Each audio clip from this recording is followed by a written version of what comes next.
Tables are a great way to add more advanced formatting to your worksheets, like banded rows, preset color schemes, and other design elements that can save you tons of time. Let's take a look. To create a table, all you have to do is select the cells you want to include, then click the Format as Table command on the Home tab. Here you'll find several different styles to choose from. Just pick whichever one appeals to you the most. You can always choose a different table style later. If you want your table to have special formatting in the header row, make sure you leave this box checked. You can also change the selection if you need to.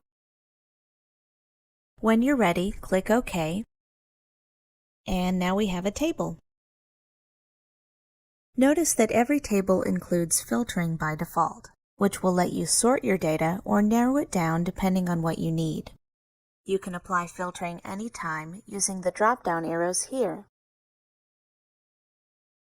If you need to fit more content into your table, not to worry.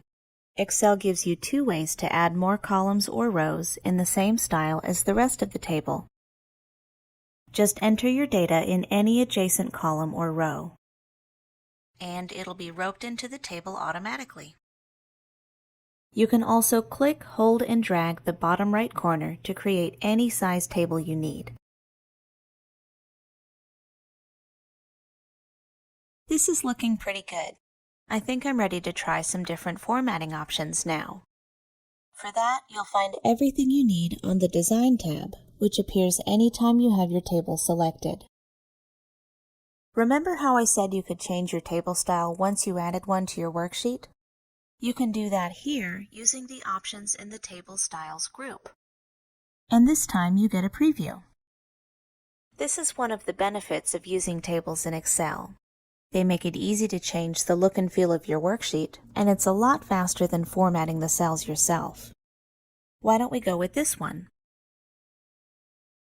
Next to the table styles, Excel gives you a few more options for customizing your table. For example, you could add special formatting to the last column to make it stand out, or you could add a total row. These will all look slightly different depending on the table style you've chosen, so you might need to experiment to get the look you want. If you change your mind, you can always remove the table from your workbook without losing any of your data. Just be aware that this can cause issues with cell formatting, so it should only be done if you truly intend to start over.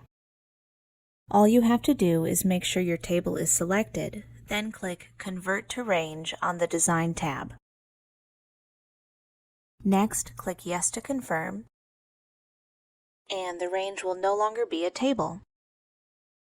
The Design tab has disappeared, but you can still adjust the formatting manually using the options on the Home tab. You can even use the Clear command to restart your formatting from scratch. Now you know how to add and remove tables in Excel.